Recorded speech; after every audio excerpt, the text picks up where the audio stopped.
Hello everybody, and welcome back to my channel. My name is Zero, and in today's video, I'm going to be counting down my top 6 favorite songs by Nate the Space God. This was an incredibly hard list for me to make, as I find incredible enjoyment and perfection in almost all of Nate's songs, but I'm pretty confident that the 6 songs I chose for this list out of all 6 studio albums and 3 EPs are the ones that are going to stay my favorites for a very long time. I won't waste any more time with this intro, so without any further ado, let's get into my top 6 favorite songs by Nate the Space God, starting with number 6. Coming in at the number 6 spot on my list is Rainy Day Silent City off of his 3rd studio album Earth 708, which was just released a couple of years ago. If anybody were to come up to me and ask me what Nate the Space God song has the best flow and wordplay, I would unhesitantly say this one. Rainy Day Silent City features some of Nate's most iconic lines to date, such as "Hate is not love, it's just poetry," "digitally drugged like people missed it," and "taking bites of steak for the beef that they steak in." Those first two especially, which are lines that I honestly quote way more than I should. You just feel like such a badass when you rap along to this song that's backed up by an atmospheric and almost ballroom sounding piano beat that makes this song perfect to listen to on a rainy day in a silent city. This song is really what made me love Nate's music as much as I do today, and I will happily call this song one of the best of his career. Next on the list, we have Drowning in Rain, the first track off of Nate's 4th studio album, Her Name Was Argyra. I still hesitantly rank Her Name Was Argyra as Nate's weakest studio effort to date, but that doesn't mean it doesn't contain some amazing tracks on it, most notably Drowning in Rain. Drowning in Rain is basically the perfect example of a dreamy, atmospheric lo-fi track that will hit you right in the feels with its relatable and honest lyrics. I find myself relating to this one a little too hard, to the point where it definitely makes me tear up every time I listen to it, especially the lyrics, "My tears have no place in your heart," and "because my mind is tearing me apart." This is the perfect song to listen to if you ever feel like you've been hurt deeply by somebody who you thought loved you and you just really don't know how to express it, because Nate will express it for you perfectly on this track, like he did for me. It's truly a beautiful and powerful song that will wash over you like heavy rain and hit you hard with every single raindrop. Next up, we have Chewing Powder, the 8th track off of Nate's 6th and most recent studio album, Falling in Winter's Detour. On this very honest and eye-opening track, Nate talks about how he feels like his music isn't as good as it used to be, and he thinks that he should just quit and retire for good. One of the reasons I love this song so much is because of how honest Nate is on the track, and we get to see a side of him that not many of us have ever really seen before.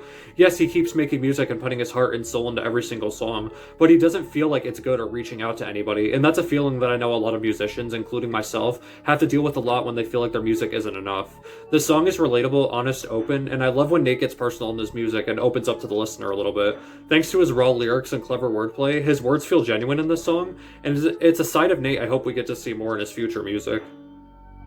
Coming in just halfway up the list, we have Find Your Parts, the song that actually used to be my top favorite until I heard the two on this list, the last two. Find Your Parts is yet another open and honest track from Nate where he talks about how he needs to take a break to really find himself and figure out what his place in the music scene really is, but he's not going to do it because he needs to keep going and no one can convince him otherwise. Listening to this song really helps you realize just how much Nate loves making music, but if you're a depressed individual like me, it could have a different meaning. Personally, the way I see it is I need to take a break from life for a bit and find my purpose before I start living my life again. In a world full of cookie-cutter rappers with fake messages and meaningless lyrics, this song, along with many other Nate the Space God songs, is what the music scene is truly lacking: honesty and passion, two things that Nate constantly puts a ton of into his music. And I love that in a lot of Nate's songs, you can find two different meanings, which is something that probably helps a lot of people do.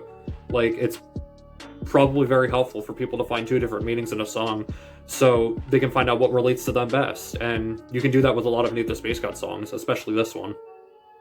Just before number 1, we have NXL featuring Nate's father, Albany Lou, another incredibly talented Albany rapper. While I don't normally go back and listen to a lot of tracks from episode 1, NXL is one of the couple exceptions. Nate and Lou have such awesome father and son chemistry, and they piggyback off each other so perfectly with their verses, to the point where it feels like they just belong together in this song, and you can truly tell that they're related.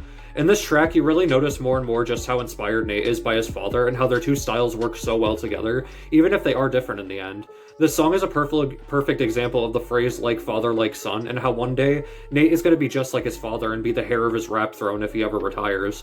This song rocks, and I truly hope the iconic father-son duo make more songs together in the future. Before I go ahead and tell you my top favorite Nate the Space God song of all time, I want to list off some honorable mentions that could have almost made it to number 1, but quite didn't, because the one I did choose for number 1 just simply stuck out to me more. But before I tell you my favorite, here's some honorable mentions. And at the very top of my list, we have my top favorite Nate the Space God song, Jumpstart. Even though it's a very short song and I wish it was longer, this song is absolutely awesome in every sense of the word. It's the perfect song to listen to while you're driving with the windows down on a late night, thanks to its powerful, otherworldly, and ambient piano beat, backed up by heavy bass and a crunchy snare. This is the song that makes Art 708 truly feel like a journey through space when you're trying to find your place in the world and make it your own.